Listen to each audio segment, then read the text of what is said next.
My name is Ava Ramsey. I am 34 years old and I live in Asheville, North Carolina. The turkey on my plate was cold, but that wasn't why I couldn't eat. I sat at the dining table in my childhood home in Asheville, looking at the faces of the people who were supposed to love me. My father, my stepmother Valerie, my younger brother Cole, they were laughing. They were drinking wine. They looked happy. I had flown all this way just to ask one specific question, but I had been too afraid to ask it until now. I took a deep breath. I needed to know. "Dad," I said, keeping my voice very steady, "did the hospital mail the surgery appointment letter? It should have arrived last week." The laughter stopped for a second. Then my father chuckled. He waved his hand in the air as if my question was a joke. "Oh, relax, Ava," he said. "We didn't bother with that medical nonsense. We used those funds for Cole's 27th birthday bash instead. You missed a great party." Cole grinned at me across the table. "It was epic, sis. Best night of my life." My blood turned to ice. They didn't just spend money. They didn't understand what they had done. I looked at my brother, who was smiling, completely unaware of the war happening inside his own body. I slowly set my fork down on the table. The metal made a sharp clink against the china. The room went silent. I looked directly into my father's eyes. "So," I said quietly, "I guess you still don't know who actually needed that surgery. But before I tell you how everything flipped, like and subscribe, drop a comment. Where are you watching from?" My name is Ava Ramsey. I am 34 years old. To understand why that moment at the dinner table broke me, you have to understand who I was to them. I wasn't really a daughter. I wasn't really a sister. I was a safety net. I was a wallet. I was the person they called when reality became too expensive. For 10 years, I had been the invisible engine keeping the Ramsey family running. It started small. When I was 24 and just starting my career in marketing, my father called me. He said things were tight that month. He asked for $200 for groceries. I sent it immediately. I felt proud. I felt like an adult helping her parents. But tight months became every month. Then came Cole. Cole is 7 years younger than me. He was the golden boy. He was charming, handsome, and completely allergic to responsibility. My parents adored him.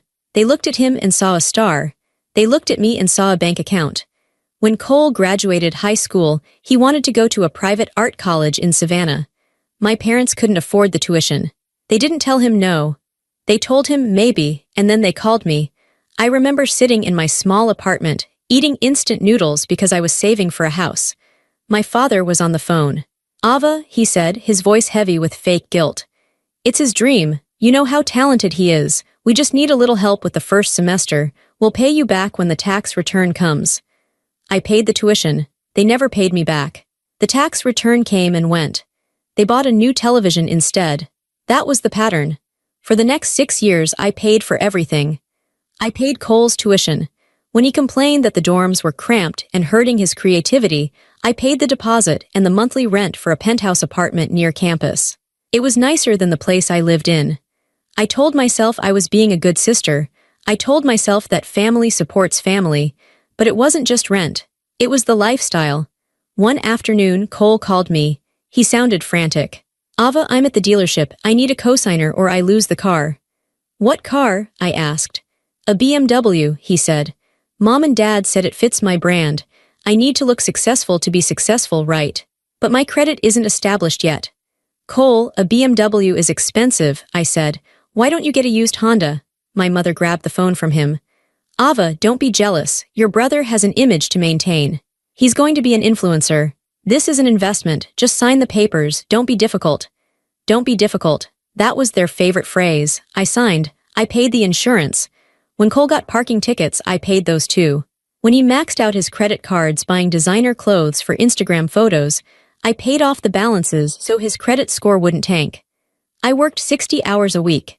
I missed my own vacations. I wore clothes from discount stores. I drove a 6-year-old sedan with a dent in the bumper. Meanwhile, my brother drove a brand new luxury car that I paid for.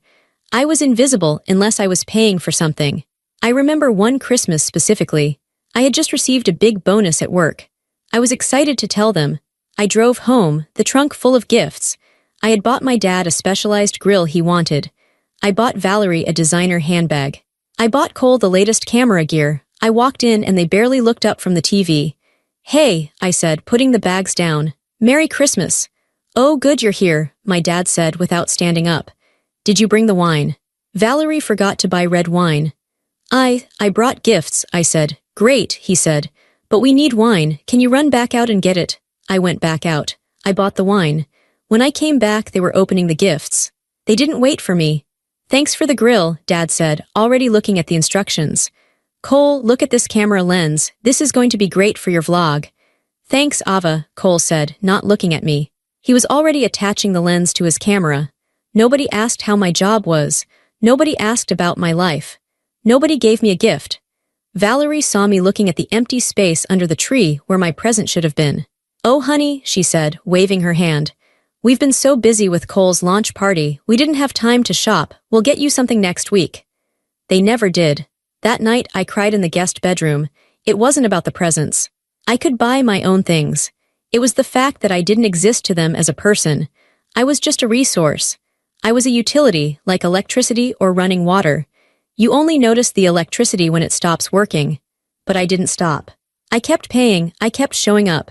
I thought if I just gave enough, if I just supported them enough, eventually they would love me back. Eventually they would say, "Thank you, Ava, we appreciate you." I was wrong. I was teaching them that they could take everything from me, and I would thank them for the opportunity. The worst part wasn't the money. It was the emotional erasure. If I had a bad day, they changed the subject. If I was sick, they told me to take some vitamin C and stop complaining. But if Cole had a headache, the whole house went quiet. If Cole was sad, my mother cooked his favorite meal. I was the responsible one, the strong one, the one who didn't need anything. They didn't know how tired I was. They didn't know I was lonely. They didn't know that every time I swiped my card for them, a little piece of my heart hardened. And then the diagnosis happened. And for the first time, being the one who handled everything became a matter of life and death. It started with a coffee cup. About 8 months before that Thanksgiving dinner, I was visiting Cole at his apartment, the one I paid for. I was there to drop off groceries because he said he was too broke to eat, even though I saw new shoes by the door. Cole was in the kitchen. He went to pick up a mug of coffee. His hand trembled. He couldn't grip the handle. The mug slipped from his fingers and shattered on the floor. Hot coffee splashed everywhere. "Damn it," he yelled. He grabbed his wrist, his face twisting in pain. "Are you okay?" I asked, rushing over to grab a towel. "It's fine," he snapped. "My hands have just been stiff lately. It's probably from editing videos all night, or the gym." But I looked at his hands.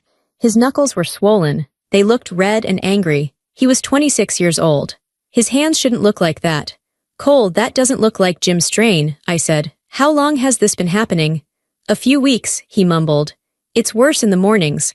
I can barely button my shirt sometimes. Don't tell Mom and Dad. They'll just freak out and make it a whole drama." I knew he was right. If Mom and Dad knew, they would make it about them. They would cry about how unfair it was. They would post about it on Facebook for sympathy. But they wouldn't actually do anything.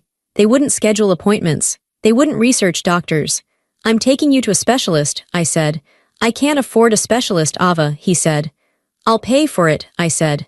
Like I always did. I took time off work. I drove him to the appointments. I sat in the waiting rooms while he scrolled on his phone. The first doctor dismissed it. He said Cole was too young for arthritis. He said it was tendinitis. But I pushed. I saw how much pain my brother was in. I saw him wince when he tried to tie his shoes. I found Dr. Nolan Beckett. He was a specialist in autoimmune disorders. He didn't dismiss us. He ran blood tests. He did imaging. 2 weeks later, we sat in Dr. Beckett's office. The room was cold and smelled like antiseptic. Cole looked bored, swinging his leg. I was nervous. Dr. Beckett put the scans on the screen. "It's not tendinitis," Dr. Beckett said. His voice was serious. "Cole, you have aggressive rheumatoid arthritis. It's early stage, but it is moving very fast. Your inflammation markers are off the charts." Cole stopped swinging his leg. "So, give me some pills." Dr. Beckett shook his head. "It's not that simple. Because of how aggressive this is, if we don't treat it hard and fast, you could have permanent joint damage within a year. We need to do surgery on your right wrist immediately to clear the inflamed tissue and save the tendon. Then, we need to start you on a biologic medication. It's a specialized treatment." "Surgery?" Cole went pale. "I can't have surgery. I have events. I have to travel." "If you don't do this," Dr. Beckett said, "you might lose the use of your hand. You won't be traveling anywhere." Then came the price tag. The surgery, the hospital stay, the rehabilitation, and the first year of the biologic drugs. It was expensive. Insurance covered some, but not all of the specialized care Dr. Beckett recommended for the best outcome. I looked at the estimate, it was huge. Cole looked at me, he didn't look at the doctor, he looked at me. The look said, "Fix this." I took a deep breath. "I'll handle it." I made a plan, I had savings. I had an inheritance from my grandmother that I had never touched, money I was saving for my own future, maybe a wedding one day, or a house. I decided to create a medical trust. I didn't want to just give the money to Cole. I knew he would spend it on clothes or trips, and I definitely didn't want to give it to my parents. If Valerie and Dad saw that much money, they would find a better use for it. I went to a lawyer. I set up a trust specifically for Cole's medical expenses. I put $178,000 into it. It was almost everything I had. I told Cole the plan. "This money is for the surgery and the medicine," I told him sternly. "Nothing else. It is locked in a trust. I am the trustee. I will release the funds directly to the hospital when the date is set." Okay, Cole said. He looked relieved. "Thanks, Ava, you're the best. Do not tell Mom and Dad about the money," I warned him. "Tell them about the diagnosis. Tell them you need surgery, but do not tell them there is a pile of cash sitting in a bank account. Do you understand?" "I understand," he promised. "I won't say a word." I believed him. I thought that for once he understood the gravity of the situation. This was his health, this was his body. Surely he wouldn't risk that for anything. I notified the hospital. We were just waiting for the surgery date. Dr. Beckett said it would be in November, around Thanksgiving. I felt good. I felt like I had saved him. I had done the responsible thing. I had protected him from the disease, and I had protected the money from our parents' greed. I didn't know that while I was building a safety net, they were already looking for a pair of scissors to cut it down. October came. The leaves were changing color. The air was getting crisp. I was busy at work. My company needed me to go to London for 2 weeks for a major client launch. It was a big opportunity for me. I called Cole before I left. "I'm going to be in London," I said. "My phone service might be spotty during the day. If the hospital calls with the surgery date, email me immediately and I will authorize the payment from the trust." "Okay, got it," Cole said. "Have fun in London. Bring me back something cool." I flew to London. I threw myself into work. I was exhausted but happy. For the first time in a long time, I wasn't thinking about my family's problems every hour of the day. 3 days into the trip, I got an email. It appeared to be from the bank where the trust was held. It was a notification of a withdrawal request. I frowned. I hadn't requested a withdrawal. I tried to log into the banking app, but the Wi-Fi in the conference center was terrible. By the time I got back to my hotel, it was late in London, but afternoon in the US. I called the bank immediately. "This is Ava Ramsey," I said. "I'm the trustee for the Ramsey Medical Trust. I received a notification about a withdrawal, but I didn't authorize one." The banker sounded confused. "Miss Ramsey, but I spoke to you yesterday." "No," I said, my stomach dropping. "You didn't, I'm in London." "I spoke to a woman who identified herself as Ava Ramsey," the banker said. "She had all the security answers. She had your social security number. She was very emotional. She said her brother needed emergency surgery immediately. She said the hospital required the payment up front or they would cancel the procedure. She was crying. She sent over the urgent request via email." "I didn't send an email," I whispered. "We released the funds," the banker said. "The entire balance, to the checking account on file." The checking account on file was a joint account I had set up for Cole years ago for emergencies. An account my parents also had access to. "How much?" I asked. $178,000, he said. I hung up. I felt like I was going to throw up. I tried to call Cole. Straight to voicemail. I tried to call my father. Voicemail. I tried to call Valerie. Voicemail. I spent the next 10 hours in a panic. I thought maybe something had happened. Maybe Cole had an emergency. Maybe he was dying. Maybe they tried to call me and I didn't answer because I was in meetings.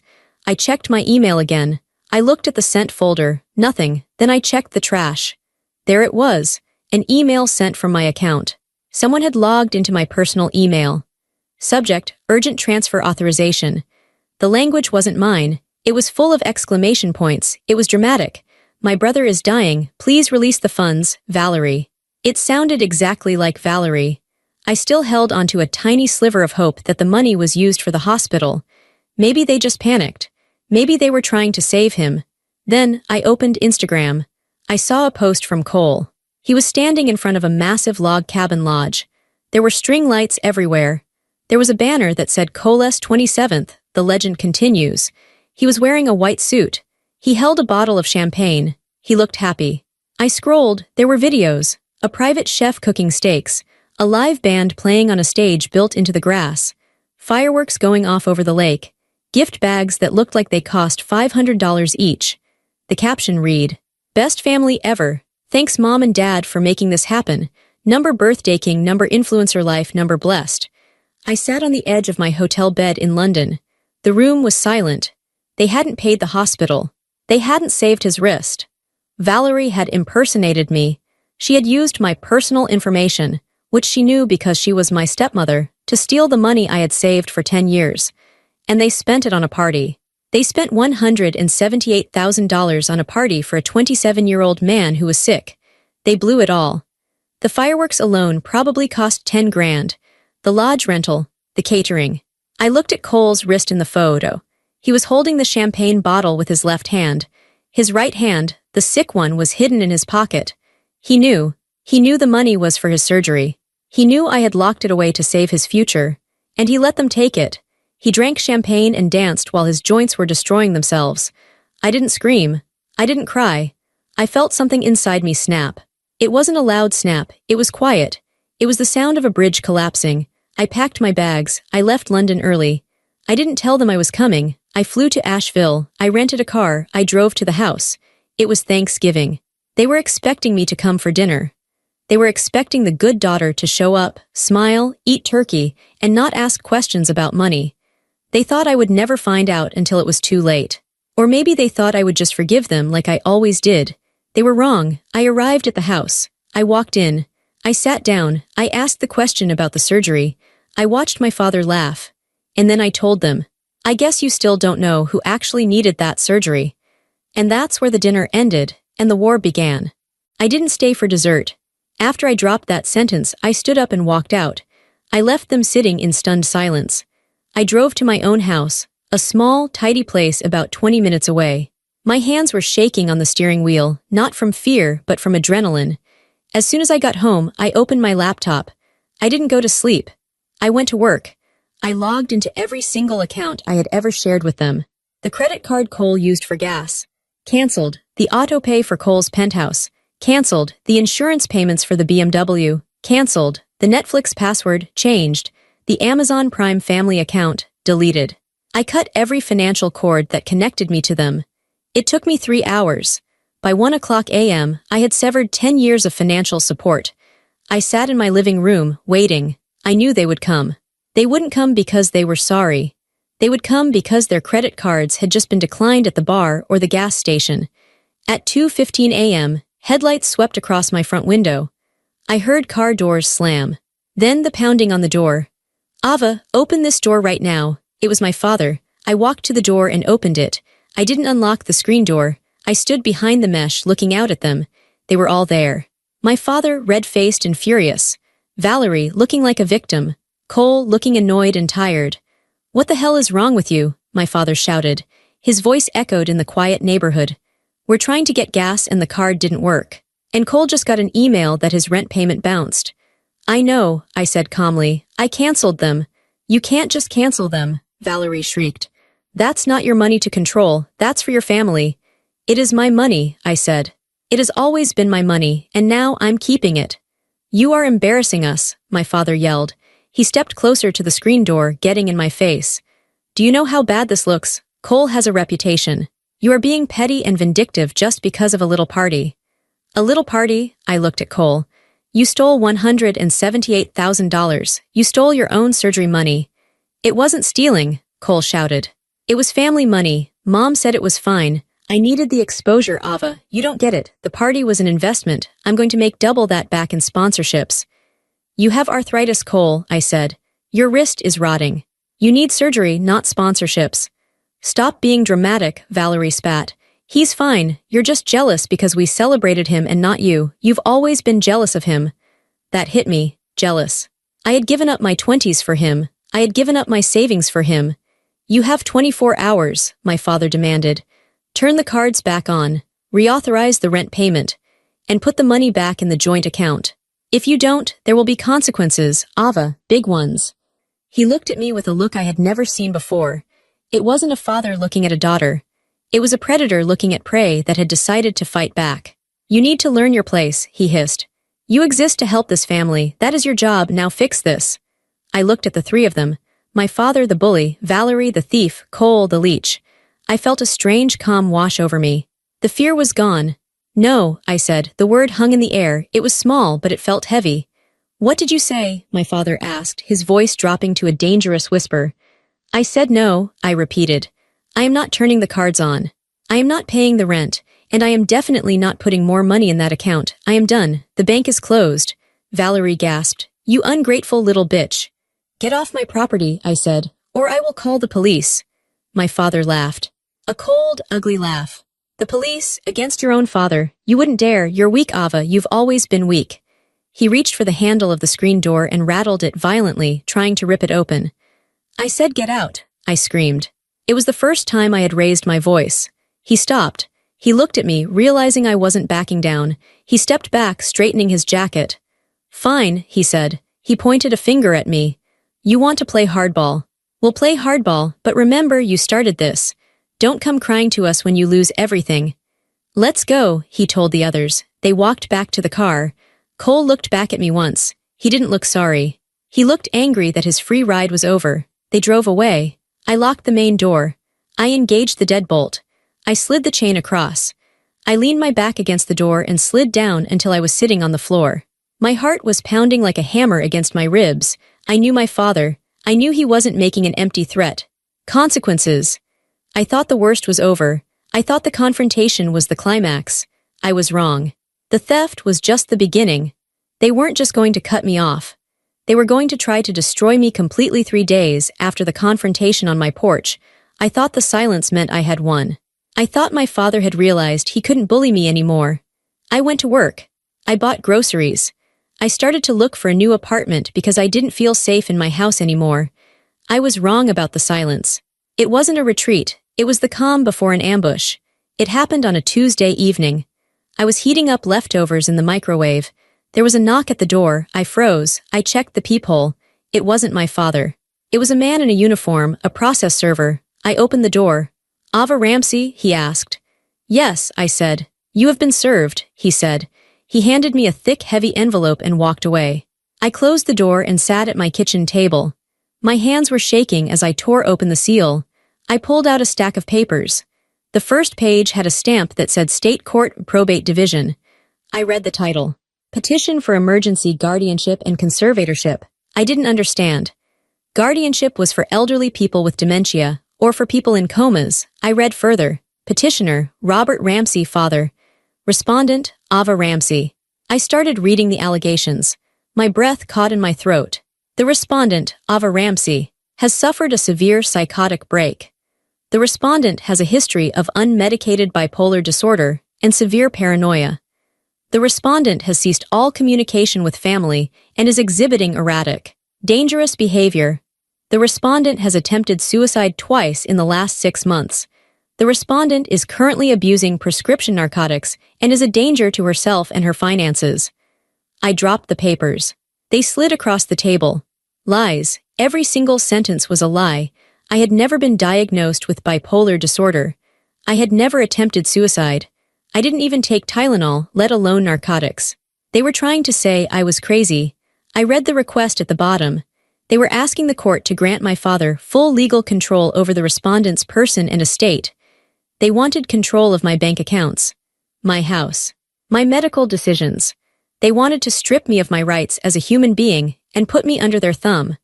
This wasn't just about the $178,000 anymore. This was about total domination.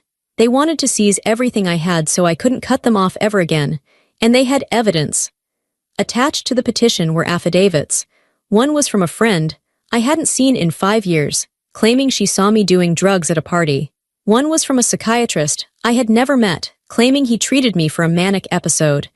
There were invoices for a rehab facility I had never been to. They had forged everything. They had paid people to lie. Panic set in. Real, cold panic. I paced around my kitchen. I felt like the walls were closing in. If a judge believed this, I could lose my freedom. I could be locked away. My father could legally force me into a facility and drain my accounts while I sat in a room with barred windows. I needed a lawyer, not a nice lawyer. I needed a shark. I spent the whole night researching. I didn't sleep. At 8 a.m., I called Claire Donovan. Her reviews said she was aggressive, expensive, and hated bullies. I met her at her office 2 hours later. Claire was a small woman with sharp eyes and gray hair cut very short. She didn't offer me coffee. She took the papers from my hand and read them in silence. I sat there, twisting my hands. "It's all lies," I whispered. "I have a job, I have a clean record, I've never done drugs." Claire looked up. "I believe you," she said. Her voice was dry and serious. "But the court doesn't know you. In guardianship cases, the burden of proof is terrifyingly low in the beginning.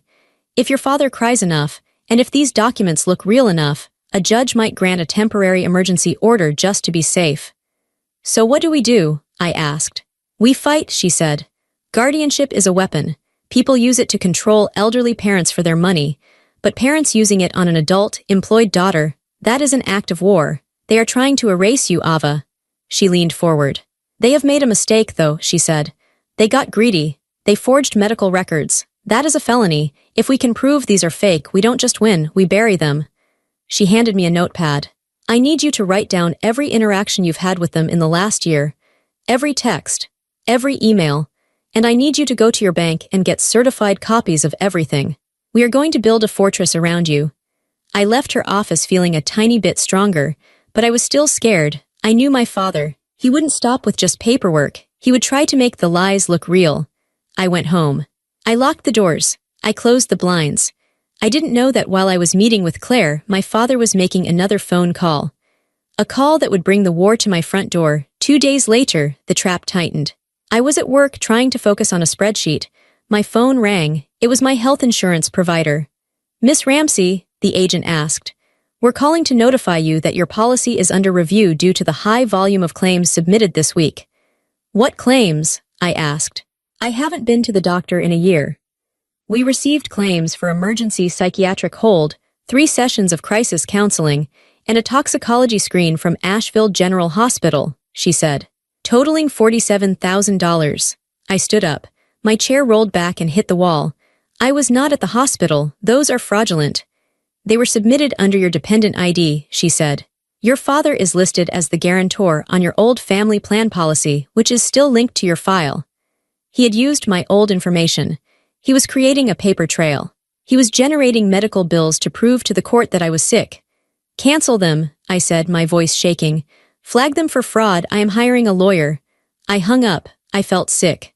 They were destroying my credit, my medical history, my reputation. I drove home early.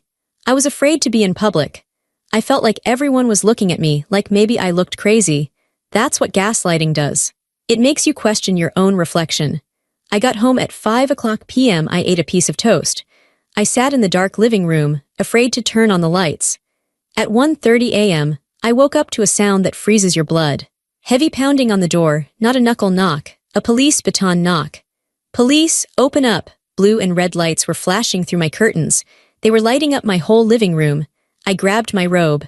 I ran to the door. I opened it. 2 police officers stood there. They were big. They had their hands near their holsters.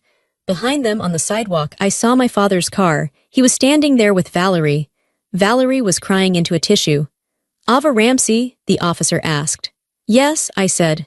"We received a call from your parents," the officer said. "They reported that you called them threatening suicide and that you have a weapon in the house. We need to come in and do a welfare check." "That's a lie," I screamed. "I didn't call them. They are harassing me." "Ma'am, step back," the officer said sternly. He pushed past me into my house. "You can't come in," I yelled. "I have rights." "We have probable cause, ma'am. A credible threat of self-harm." They searched my house. They opened my drawers. They looked under my bed. They looked in my medicine cabinet. I stood in the hallway, hugging myself, shivering. My neighbors were coming out onto their porches. They were watching. They saw the police cars. They saw me standing there in my pajamas. I felt humiliated. I felt naked. My father was watching from the street. He looked concerned. He was putting on a performance for the neighbors. Look at us, the worried parents, checking on our unstable daughter. The officer came out of my bedroom. No weapon found, he said to his partner. No drugs found. He looked at me. He saw that I was shaking. He saw the terror in my eyes. Ma'am, have you been drinking tonight? He asked. No, I said. I have work in the morning. Please, you have to listen to me. My parents are trying to force a guardianship. They made up this call to make me look unstable. The officer looked at me, then back at my parents on the sidewalk. He looked at the paperwork in his hand, the fake psychiatric claims my father had likely shown him. Miss Ramsey, if we get another call, we might have to take you in for a 72-hour observation, for your own safety. I am fine, I said, trying to steady my voice. I am safe, please leave my house. They left. They walked down the driveway. I heard the officer say something to my father. My father nodded and looked disappointed that I wasn't being dragged out in handcuffs. They drove away. I closed the door. I locked it. I pushed a heavy chair in front of it. I didn't sleep. I sat on the floor with my phone, recording a video diary. I stated my name. I stated the date. I stated that I was sane, sober, and safe. I sent it to Claire. I realized then that they weren't going to stop until I was destroyed. They didn't want their daughter back. They wanted a prisoner who could pay their bills. The hearing was set for Friday. I had 3 days to survive. Friday morning was gray and rainy. I wore my best navy blue suit. I pulled my hair back tight. I wanted to look severe. I wanted to look like the most sane, competent person on earth. Claire met me outside the courtroom. She looked calm. She was holding a large file box. Ready? She asked. I'm terrified, I said. Good, she said. Use it. Anger is better than fear today. We walked in. The courtroom was small. It smelled like old wood and floor polish. My parents were already there sitting at the petitioner's table. They had a lawyer, a cheap one, a guy who looked like he slept in his suit. My father looked at me. He gave me a sad, pitying smile. Valerie dabbed her eyes with a handkerchief. Cole wasn't there. He was probably too busy pretending to be rich on the internet. The judge entered. Judge Holloway. She was an older woman with glasses on a chain. She looked tired. Docket number 405, she read. Guardianship of Ava Ramsey. My father's lawyer stood up. He started the performance.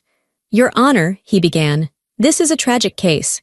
Mr. and Mrs. Ramsey love their daughter deeply, but she has spiraled out of control. She has cut off contact. She is spending money erratically. We have evidence of a psychotic break. We are simply asking for temporary emergency powers to get her the medical help she refuses. He submitted the affidavits. The fake doctor's note, the fake rehab bill. My father took the stand. He cried. He actually produced tears. I just want my little girl back, he sobbed. She thinks we're her enemies. She's not herself. She's sick. I sat there, digging my fingernails into my palms until they bled. I wanted to scream. I wanted to flip the table. But I sat stone still. Don't look crazy. Don't look crazy. Then it was Claire's turn. Claire didn't cry. She didn't use flowery language. She stood up and walked to the center of the room. Your Honor, Claire said, this petition is not an act of love. It is an act of fraud. It is an attempt to enslave a financially successful woman because she stopped paying her family's bills. The judge raised an eyebrow. Call Dr. Nolan Beckett, Claire said. The doors opened. Dr. Beckett walked in. He was wearing his white coat. He looked serious and professional. My father stopped crying. He stiffened. He didn't know who this was. Dr. Beckett took the stand. Dr. Beckett, Claire asked, do you treat Ava Ramsey? No, he said. I treat her brother, Cole Ramsey. And what is Cole's diagnosis? Aggressive rheumatoid arthritis, Dr. Beckett said. Who paid for his treatment, his tests, and set up the trust for his surgery? Ava Ramsey, he said. She was the sole financier. She was the only family member who attended appointments. Claire walked to the table and picked up a piece of paper. Your Honor, I am submitting Exhibit A. This is the bank transfer record showing the withdrawal of $178,000 from the medical trust. And Exhibit B, the invoices for a birthday bash occurring on the same day. Claire turned to my father. Mr. Ramsey, she said, did you use the money for your son's surgery? He stammered. Yes or no? No, he whispered. And now, Claire said, regarding the respondent's mental illness. Your Honor, we have subpoenaed the records from the rehab facility listed in the petition. She held up a letter. The facility has no record of Ava Ramsey ever being a patient. They have confirmed that the invoice submitted by the parents is a forgery. The ID number on the invoice belongs to a cafeteria worker. The courtroom went silent. The judge slowly turned her head to look at my parents. Her expression changed from boredom to cold fury. Claire wasn't done. We also have a sworn statement from the witness, who claimed to see Ava doing drugs. She admitted to our investigator yesterday that Valerie Ramsey paid her $500 to sign the affidavit. Claire dropped the paper on the table. It made a loud smack.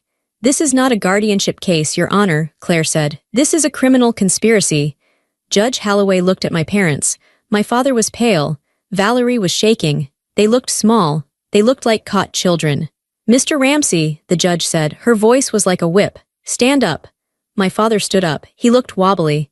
"I am dismissing this petition with prejudice," she said. "That means you can never file it again. Furthermore, I am ordering you to pay the respondent's legal fees in full." She shuffled her papers. "And," she continued, "I am referring this entire file to the district attorney's office. Forgery, insurance fraud, and filing false police reports are serious crimes.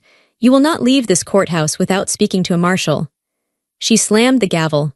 Bang. It was the loudest, most beautiful sound I had ever heard. I let out a breath I had been holding for weeks. I looked at my parents. They weren't looking at me. They were looking at the floor, terrified. I stood up. I walked past them. I didn't say a word. I didn't need to. The truth had spoken for me. Justice didn't happen all at once. It happened in a slow, painful cascade. The district attorney took the case. My parents weren't arrested immediately, but their lives were frozen. Their assets were seized during the investigation. They couldn't access their accounts. Without my money, and without their own money, their house of cards fell down fast.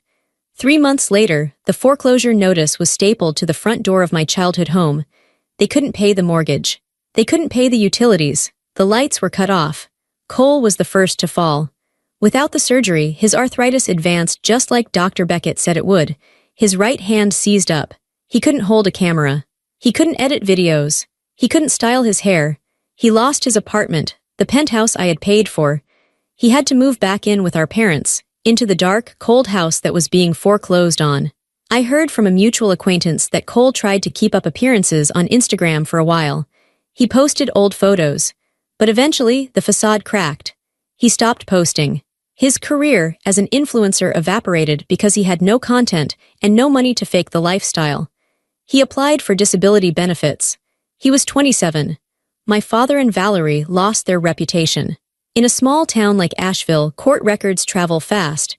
The country club revoked their membership. Their friends stopped inviting them to dinners. They became pariahs. I didn't visit them. I didn't call to gloat. I didn't have to. I focused on my own exit. I put my house on the market. I didn't want to live in the same city as them. I didn't want to run into them at the grocery store. I wanted a clean slate. I sold my house for a profit. I paid off my student loans. I paid Claire, my lawyer, although my parents were legally debited for it later. I got a job offer in Charlotte. It was a promotion. Better pay, a new city. Before I moved, I had to do one last thing. I had to change my name. I didn't want to be Ava Ramsey anymore. Ramsey was a name that meant theft. It meant manipulation. It meant conditional love. I went to the courthouse, a different courtroom this time. I filed the paperwork. I chose the name Ava Mercer. Mercer was my grandmother's maiden name. She was the only one who had ever just loved me without asking for anything. When the judge signed the order, I felt lighter, physically lighter. The chain was broken. I heard later that my parents ended up in a small, rented trailer outside of town. My father was working part-time at a hardware store. Valerie was selling cheap jewelry online. They were miserable. They blamed everyone but themselves. They probably blamed me, but it didn't matter what they thought anymore. Their voices were just noise in the distance, getting quieter and quieter as I drove away. On my last day in Asheville, the house was empty. My boxes were packed in the moving truck. The keys were on the counter for the new owners. I decided to drive past my parents' old house one last time. I don't know why, maybe to make sure it was real. I parked across the street. The house looked sad. The grass was overgrown. The sold sign was in the yard, but it was a bank sale. I remembered the Thanksgiving dinner. I remembered the cold turkey. I remembered the way my father laughed when he told me they stole the money. I waited for the anger to come.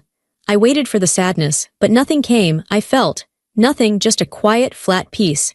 It was like looking at a stranger's house. The ghosts were gone. I had exorcised them with the truth. I put the car in drive. I turned on the radio. A song I liked was playing. I drove toward the highway. I rolled the windows down. The air smelled like pine trees and rain. I looked at my hand on the steering wheel. It was steady. It wasn't shaking. It was the hand of a woman who had saved herself. I thought about Cole. I hoped, in a distant way, that he would learn to live with his choices. I hoped he would find a way to be a person, not just an image. But it wasn't my job to teach him anymore. I thought about my parents. I hoped they would find peace, but I knew they probably wouldn't. They were trapped in their own greed. But me, I was free. I merged onto the interstate, heading east toward Charlotte, toward my new apartment, toward my new job, toward Ava Mercer. I realized something in that moment. For 34 years, I thought love was a transaction. I thought I had to buy my place in the world. I thought if I just paid enough bills, if I just solved enough problems, I would earn the right to be loved. I was wrong. You don't earn love, you don't buy respect. And you certainly don't owe your life to people just because they share your DNA. I looked in the rearview mirror. Asheville was disappearing behind the trees. I smiled. It was a small smile, but it was real. I am allowed to leave. I am allowed to keep my own money. I am allowed to let people fail. I am allowed to choose myself. If you are reading this, and you feel like the invisible engine of your family, if you feel like they only love you when you are writing a check, please listen to me. Stop the car. Get out. Walk away. It will be the hardest thing you ever do. They will scream. They will cry. They might even send the police. But on the other side of that fire is a quiet, beautiful life that belongs only to you. And it is worth every single penny.